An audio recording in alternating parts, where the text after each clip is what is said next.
Assalamualaikum warahmatullahi wabarakatuh. Alhamdulillahi rabbil alamin, wal aqibatu lil muttaqin, wala udwana illa 'alal zalimin. Asyhadu an la ilaha illallah wahdahu la syarika lah, wa asyhadu anna Muhammadan 'abduhu wa rasuluh. Allahumma salli wa sallim ala sayyidina Muhammad wa ala alihi wa ashabihi ajma'in. Faqala Allah subhanahu wa ta'ala fil Qur'anil Karim, Bismillahirrahmanirrahim, fa'lam annahu la ilaha illallah. Wa qala an-nabiy sallallahu alaihi wasallam fil hadis, man qala la ilaha illallah kulla yawmin mi'ata marrah jaa fi yaumil qiyamah kal badri. Allahumma ishrah li sadri wa yassir li amri wahlul 'uqdatam min lisani yafqahu qawli. Para hadirin kaum muslimin dan muslimat urunsi yang kamu muliakan, pada pagi yang berbahagia ini mari sama-sama kita mengkaji dan mendengarkan bersama tentang fadilah dan kelebihan mengucapkan la ilaha illallah. Pada suatu hari Abi Dzar bertanya kepada Rasulullah sallallahu alaihi wasallam, "Ya Rasul, nyatakan kepadaku," kata Abi Dzar, "hal apa saja yang membuat manusia itu mudah masuk dalam syurga?" Maka Rasulullah sallallahu alaihi wasallam menjawab, "Ya Abi Dzar, perbanyakkan olehmu mengucap la ilaha illallah." Dalam hadis yang lain Rasulullah sallallahu alaihi wasallam bersabda, "Man kana akhiru kalamihi la ilaha illallah dakhalal jannah." Barang siapa yang adalah akhir kalamnya, penutup kalamnya adalah la ilaha illallah, niscaya dia akan masuk dalam syurga. Kemudian dalam hadis yang lain, dakhalal jannah bighairil hisab, dia akan masuk dalam syurga tanpa ada hisab. Hadirin dan hadirah kaum muslimin dan muslimat yang dirahmati oleh Allah, tiket syurga dan kunci syurga pada dasarnya adalah tergantung kepada dua kalimah yang mulia ini yang terdiri daripada 12 huruf, yaitu la ilaha illallah, di mana dengan sering kita mengucapkan la ilaha illallah, yang pertama la ilaha illallah itu akan menjadi tiket untuk dapat kita masuk dalam syurga. Sekaligus la ilaha illallah merupakan sebagai kunci untuk membuka pintu syurga. Maka oleh sebab demikian, berkenaan tentang kelebihan la ilaha illallah, Rasulullah sallallahu alaihi wasallam menyatakan dalam hadis, kalimat la ilaha illallah itu lebih berat ketimbang langit dan bumi, langit 7 lapis, bumi 7 lapis, namun kalimat la ilaha illallah itu lebih berat timbangannya ketimbang langit dan bumi. Kenapa? Karena la ilaha illallah itu adalah seafdal zikir. Maka Rasulullah sallallahu alaihi wasallam dalam hadis yang lain mengatakan afdaluz zikri la ilaha illallah wa afdalud du'a alhamdulillah. Zikir yang paling afdal, sayyidul zikri, penghulunya daripada segala zikir-zikir adalah la ilaha illallah. Kemudian penghulunya segala doa adalah alhamdulillah, mengucapkan alhamdulillah. Maka setiap pekerjaan yang kita awali disunatkan membaca alhamdulillah, dan mengakhirkannya juga dengan alhamdulillah. Kullu amrin zibalin la yubda'u fihi bilhamdulillah fahuwa aqta. Setiap pekerjaan yang kita mulai yang tidak kita mulakan dengan alhamdulillah, maka pekerjaan kita tersebut tidak ada keberkahan. Dalam hadis yang lain, bismillahirrahmanirrahim, yang tidak dimulakan dengan bismillah, dengan menyebut nama Allah, maka pekerjaan kita itu juga tidak akan mendapat keberkahan. Hadirin kaum muslimin sidang jamaah Jumat yang dirahmati oleh Allah, dua kalimah yang mulia la ilaha illallah Muhammadur Rasulullah hendaknya adalah kalimat itu jadikan sebagai dagingnya kita jadikan sebagai darahnya kita yang mengalir dalam tubuh. Menyatunya kalimat la ilaha illallah dengan tubuh kita. Bagaimana caranya? Dengan sering membaca la ilaha illallah, memperbanyak membaca la ilaha illallah, baik itu setelah salat 5 waktu, baik itu dalam keadaan tenang-tenang saja, wata duduk hana pekerjaan yang lain, hati kita selalu mengingat Allah. Karena hakikat mengingat Allah adalah terhubungnya hati manusia dengan Allah. Hati kita sabi mengikat dengan Allah. Karena untuk menjalin hubungan dengan Allah itu sulit. Mempereratkan hubungan dengan Allah itu sulit, payah. Hana mandu mengetanya tidak semua kita mampu menjalin hubungan yang baik dengan Allah, apalagi hubungan yang penuh dengan kemesraan, hubungan yang penuh dengan mahabbah. Karena hubungan demikianlah yang membuat seseorang tidak ada lagi rasa cinta kepada dunia dan tidak ada lagi rasa cinta kepada kesenangan dunia. Maka Rabi'ah Al-Hadawiyah, seorang perempuan sufiyah, seorang perempuan yang sufi yang hebat. Rabi'ah Al-Hadawiyah merupakan seorang perempuan dari ribuan perempuan yang patut dicontoh oleh perempuan-perempuan mukmin. Bagaimana kehidupan Rabi'ah Al-Hadawiyah? Rabi'ah Hadawiyah menghidupkan malamnya, memperbanyakkan zikirnya, memperbanyak baca Al-Quran, sehingga Rabi'ah Al-Hadawiyah tidak ingin membagi rasa cintanya kepada selain Allah, hanya cintanya diperuntukkan kepada Allah.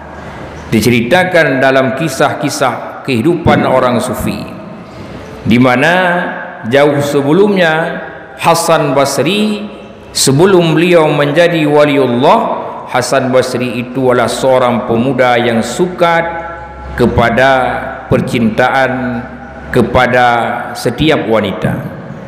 Hasan Basri adalah seorang pemuda yang senang terhadap wanita-wanita yang cantik. Pada suatu ketika oleh Hasan Basri beliau melihatlah Rabi'ah Al-Hadawiyah. Singkat cerita, Rabi'ah Hadawiyah jatuh cinta kepada Hasan Basri, jatuh cinta kepada Rabi'ah Hadawiyah. Dikala Hasan Basri suka kepada Rabi'ah Hadawiyah, dikirimlah oleh Hasan Basri surat kepada Rabi'ah Hadawiyah. Dinyatakan dalam suratnya yang bahwa Hasan Basri ingin mempersunting, memperisterikan Rabi'ah Hadawiyah karena cinta dan sukanya Hasan Basri kepada Rabi'ah Hadawiyah. Surat itu berurang-urang kali dikirim. Tapi kirim surat kepada Rabi'ah Hadawiyah, dinyatakan oleh Hasan Basri, lun galak tat kerana wahai Rabi'ah Hadawiyah, lun galak tat kerana wahai Rabi'ah Hadawiyah, lun galak tat kerana wahai Rabi'ah Hadawiyah. Kemudian pada suatu ketika diundanglah oleh Rabi'ah Hadawiyah Hasan Basri ke rumahnya. Dijamunya Hasan Basri dengan senang hati, dan kesempatan itu sudah lama ditunggu oleh Hasan Basri. Singkat cerita, datanglah Hasan Basri ke rumah Rabi'ah Hadawiyah. Fikirlah Hasan Basri nya orangnya kajadeh lun mekawin dengan Rabi'ah Hadawiyah, kebukti wanita yang salihah yang kagundang lun hurma. Tibanya Hasan Basri ke rumah, dijamulah oleh Rabi'ah Hadawiyah akan Hasan Basri. Kemudian oleh Rabi'ah Hadawiyah, kehidupannya seperti biasa di rumah dan di luar rumah, di mana dia tidak caprah berjumpa dengan setiap orang, lebih-lebih dengan seorang laki-laki. Kemudian dikirimlah oleh Rabi'ah Hadawiyah utusannya, yaitu khadimnya atau lamid, untuk bertanya kepada Hasan Basri, wahai budakku, tanyakan kepada Hasan Basri, sesungguhnya dia suka kepadaku di bagian mana saja tubuhku ini. Apakah dia suka kepada tubuhku? Apakah dia suka kepada mataku? Apakah dia suka kepada hidung, bibirku dan sebagainya? Kemudian ditanya oleh khadim budaknya Rabi'ah Hadawiyah kepada Hasan Basri, wahai Tuan Hasan Basri, Sayyidahku Rabi'ah Hadawiyah ingin bertanya kepada engkau, sesungguhnya engkau suka kepada Rabi'ah Hadawiyah di mananya dan apanya?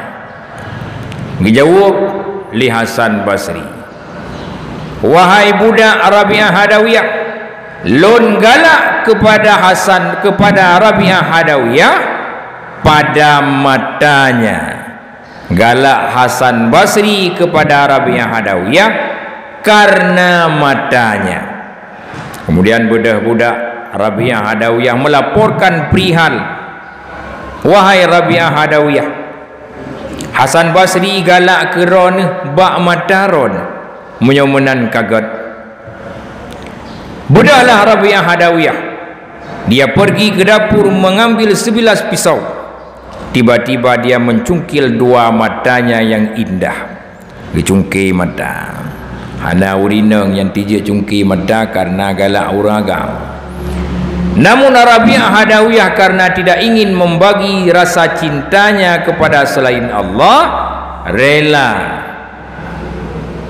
dia mengorbankan dua matanya yang indah, dua matanya sebagai alat membaca Quran, dua matanya sebagai alat membaca ilmu pengetahuan, dua matanya sebagai alat melihat sanak saudara dan keluarganya, dua matanya sebagai alat melihat jalan dan sebagainya. Dicungkil oleh Rabi'ah Hadawiyah, dimasuknya dalam bungkusan dan melembungkuh gijuk tu budak. Wahai budak lon, jok siat. Nyo yang diinginkan oleh Hasan Basri. Bedah budak, gejoklah dua anak mata kepada Hasan Basri. Hasan Basri yang begitu senang dan garang geanggap bahawa surat yang dikirim selamanya oleh Rabi'ah Adawiyah ka gebalah. Rupa-rupanya awate buka li Rabi'ah Adawiyah yang dia dapati bukannya surat balasan cinta, namun dua biji mata yang berlumur dengan darah yang segar. Wadenyan ke singkat cerita, Hasan Basri berubah sedikit demi sedikit, berubah menjadi ahli sufi, menjadi ulama yang besar. Hadirin dan hadirah sidang jamaah yang dirahmati oleh Allah, maka dengan sering mengucapkan la ilaha illallah, itu antara lain dikatakan oleh Rasulullah sallallahu alaihi wasallam dalam satu hadis, man qala la ilaha illallah kulla yaumin mi'ata marrah, barang siapa yang mengucap kata-kata la ilaha illallah tiap-tiap hari sebanyak 100 kali, sirtuh lam siura si malam, dah baca oleh katanya la ilaha illallah, jaa fi yaumil qiyamah, dia akan datang nanti di padang mahsyar kal badri, bagaikan bulan purnama. Di padang mahsyar katanya bintangnya makhluk, idolanya makhluk, kal badri, lagi bulan purnama. Wadanyan kiban keadaan makhluk, na yang jak ngule, na yang jak ngan perut. Ada sebahagian manusia dalam padang mahsyar itu berjalan, lidahnya menjulur panjang seperti tali panjang. Na yang pur raya ube buci muhuhu. Ada sebahagian manusia yang berjalan badannya bagaikan bau bangkai kebe, namun gedanya yang memperbanyak mengatakan la ilaha illallah tiap-tiap hari dan tiap-tiap malam 100 kali, kita bagaikan bulan purnama. Hadirin dan hadirah kaum muslimin sidang jamaah yang berbahagia, teman tertuga yang nala hanala bagi orang yang jemaat, sertuga yang nala le bagi kita orang yang ber. Jangankan la ilaha illallah, selesai salat astaghfirullah kita pun malas mengucapkannya. Apakah dikala kita salat sendiri, apakah kita dikala salat berjamaah, mengucapkan la ilaha illallah selalu ditekan, ditimbulkan rasa malas oleh iblis. Kalimat la ilaha illallah hanya 12 huruf, yang filosofi 2 huruf itu adalah kebajikan 6-nya yang zahir dan 6-nya yang batin. Oleh ahli hikmah, pekan kalimat la ilaha illallah itu terbagi kepada 12 huruf. 6 hurufnya berkaitan dengan zahiriyah kita, kemudian 6 hurufnya berkaitan dengan batiniyah kita. Yang pertama, 6 yang pertama yang berkaitan dengan zahiriyah kita adalah membersihkan zahir kita. La ilaha illallah itu yang pertama bermakna dengan wudu, membersihkan anggota kita. Yang kedua bermakna dengan mandi daripada junub atau daripada hadas besar. Yang kedua bermakna tayamum, membersihkan segala anggota badan. Yang keempat bermakna ithhar minal najisi, membersihkan, mensucikan diri kita daripada najis. Kemudian yang kelimanya, membersihkan diri kita daripada kata-kata yang kotor. Kemudian yang keenam, membersihkan diri kita daripada hal-hal yang mengotori tubuh kita. Maka oleh sebab demikian, kalimah la ilaha illallah itu merupakan kalimat yang oleh sebahagian ulama mengatakan wajib bagi kita orang mukmin mengucap kalimat la ilaha illallah dalam seumur hidup kita sekali. Wajib. Apa hukumnya mengucap kalimah la ilaha illallah dalam kehidupan kita? Seumur hidup kita wajib hukumnya mengucap la ilaha illallah. Kemudian pendapat yang kuat ulama mengatakan mengucap kalimah la ilaha illallah itu terbagi dua. Ada yang sunnah, ada yang wajib. Di dalam salat, hukum mengucap la ilaha illallah itu wajib. Di luar salat, hukumnya adalah sunnah. Hadirin kaum muslimin sidang jamaah yang dirahmati oleh Allah. Yang pertama, la ilaha illallah sebagai tiketnya syurga. Bagaimana? Dengan cara terakhirinya kalam kita dengan mengucap la ilaha illallah. Apakah Rasulullah sallallahu alaihi wasallam di akhir kalamnya mengucap la ilaha illallah? Padahal itu adalah hadis Rasulullah, barang siapa yang mengucapkan la ilaha illallah dia akan masuk dalam surga dengan tiada hisab. Akhir kalam Rasulullah bukan la ilaha illallah. Apa juga akhirul kalami Rasulullah sallallahu alaihi wasallam rafiqul a'la. Apa rafiqul a'la? Rafiq kawan yang dekat, a'la yang tinggi, tidak ada kawan yang lain, hanya dia.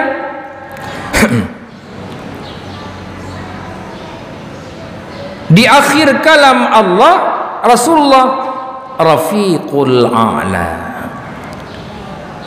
Pakan tentu akan datanya timbul pertanyaan, kenapa akhir kalam Rasulullah itu rafiqul a'la?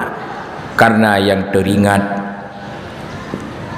yang selalu dijalin hubungan oleh Rasulullah, yang besar rasa cintanya Rasulullah hanyalah kepada Allah. Maka dikala malaikat maut bertanya kepada Rasulullah, Muhammad, Allah mengutusku untuk mencabut nyawamu. Hari ini Allah memberi tawaran kepadamu Muhammad. Apakah engkau ingin kembali kepada Allah, berjumpa dengan Allah, Allah yang menciptakan, Tuhan yang menciptakan kamu, atau engkau Muhammad diberikan usia oleh Allah untuk hidup beribu tahun lagi? Gedayang le malaikat maut bak Muhammad, bak Nabi kita yang Muhammad, gata uroyo diputuskan oleh Allah, gijuk pilihan, pekeh gata ingin tamurumpak dengan Allah, atau gata ingin getamah umu oleh Allah meribe-ribetun. Apabila perlu gunung dijadikan emas, engkau dikayakan wahai Muhammad. Gejauh li Rasulullah, aku ingin berjumpa dengan Allah, rafiqul a'la.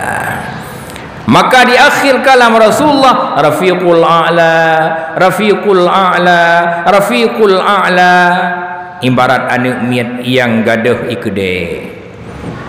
Watai ketayang pakannya maklun hanale ma sabai kli itu tet mak sepakat yang tinggallah mati hanya mak, yang iduri hanya mak, karena yang papa yang bisusu cuman mak. Itulah Rasulullah yang dijamin oleh Allah damang dalam syurga, yang semua permintaannya diberikan oleh Allah. Tapi di akhir kalam Rasulullah, Rafiqul A'la, Rafiqul A'la, rindunya Rasulullah ingin berjumpa dengan Allah, karena hubungan batin yang kuat selalu dijalin rasa cinta dengan Allah Subhanahu wa taala. Hadirin kaum muslimin sidang jamaah Jumat, sedang jamaah subuh yang dirahmati oleh Allah. Kemudian yang kedua, la ilaha illallah itu sebagai kuncinya syurga. Hana merumpuk pada akhir kalam kita la ilaha illallah. Mudah-mudahan di akhir kalam kita merumpukkan kalimah tauhid la ilaha illallah. Hana merumpukkan, hana tiket syurga. Namun la ilaha illallah itu hendaknya jadi sebagai kuncinya syurga. Namun kunci itu ada gerginya. Na anu gigoro muyuhana anu gigonya hailuk, di mana anu kunci surga yang adalah la ilaha illallah, agar kunci itu menjadi kunci yang pas dengan 7 segala syarat. Wadadakhul la ilaha illallah, dia akan menjadi kunci surga dengan 7 syarat. Yang pertama kata Allah, fa'lam annahu la ilaha illallah. Fa'lam, belajar olehmu, ketahui olehmu makna la ilaha illallah. Dikala engkau mengucapkan la ilaha illallah dengan penuh rasa khusyuk, dengan penuh rasa tawadu, yang teringat hanya Allah, namun fa'lam, ucapanmu itu berdasarkan ilmumu, kata Allah. Yang kedua, yakin. Yakin yang bahwa tiada Tuhan yang disembah dengan sebenarnya, hanyalah Allah, Tuhan yang wajib ada yang kita sembah. Kemudian yang ketiga, kabul. Artinya menerima segala sesuatu titah perintah Allah tanpa ada bantahan sedikit pun. Kemudian yang keempat, al-inqiyad. Al-inqiyad adalah tidak ada tudingan sedikit pun, tidak ada perbantahan sedikit pun. Semua yang diberikan oleh Allah, yang diatur, yang ditentukan oleh Allah itu penuh dengan pengakuan. Kemudian yang kelima, di dalam gedanya mengucapkan tahlil la ilaha illallah dengan ada rasa keikhlasan, ikhlas karena Allah. Yang keenam, mengucapkan la ilaha illallah itu tidak ada unsur syirik, tidak menyekutukan Allah. Kemudian yang ketujuh, dalam kehidupan katanya selalu tak implementasi nilai-nilai makna-makna ketauhidan. Dengan 7 kunci tersebut, maka katanya jid terbuka syurga dengan kunci la ilaha illallah. Yang pertama yang sangat penting, mungkin kemudian dengan ada yang pertama itu akan diikuti oleh yang kedua, akan diikuti oleh yang ketiga, keempat, kelima, keenam, dan yang ketujuh. Fa'lam annahu la ilaha illallah. Kita harus berilmu, mengetahui la ilaha illallah, bagaimana hakikat Tuhan itu esa. Caranya adalah dengan memperdalam, mempertajam, memperbanyak menghadiri majlis-majlis ilmu menyangkut tentang ketauhidan, di mana ilmu tauhid adalah ilmu asal. Ilmu tauhid adalah sumber ilmu yang pertama. Asal ilmu, dari ilmu tauhidlah lahir berbagai macam ilmu-ilmu yang lain. Ilmu tauhid adalah asal, ilmu yang lain adalah furu' atau cabang daripada ilmu-ilmu tauhid. Hadirin dan hadirah sidang jamaah subuh yang dirahmati oleh Allah, mungkin pada subuh yang berbahagia ini hanya demikian yang dapat kami sampaikan. Mudah-mudahan nasihat pada subuh yang berbahagia ini hendaknya menjadi barang peringatan, menjadi bahan masukan, pandangan khususnya bagi pribadi kami dan umumnya kepada seluruh orang-orang tua kami, saudara-saudara kami, kaum muslimin dan muslimat yang telah berhadir pada masjid yang kita cintai ini. Kemudian mari sama-sama kita mengingatkan satu sama lainnya, di mana bahwa memperbanyak jamaah, memperkuat jamaah itu hal yang sangat dianjurkan dalam agama. Artinya di mana setelah kita mendapatkan kebaikan, maka cintailah orang lain untuk mendapat kebaikan seperti yang kita dapatkan. Artinya dengan kita hadir ke masjid, mari kita mengajak saudara-saudara kita, saudari-saudari kita, anak kita, suami kita dengan jarak tempuh yang relatif dan mungkin datang ke masjid ini. Maka kita mengayomi mereka, mengajak mereka, kita berikan pemahaman apa sesungguhnya jamaah dan bagaimana sesungguhnya fadilah jamaah subuh itu dan apa khasiatnya. Dengan demikian, dengan kita saling mendakwahkan kepada sesaudara kita, dengan saling kita mengingat satu sama lainnya, maka terwujudlah muslim yang hebat, jamaah yang megah, masjid yang makmur. Karena sesungguhnya kemakmuran masjid itu tergantung daripada isi, daripada yang memenuhi, yang mensesaki saf-saf yang ada di masjid kita. Sekian yang dapat kami sampaikan. Usikum binafsi bitaqwallah. Assalamualaikum warahmatullahi wabarakatuh.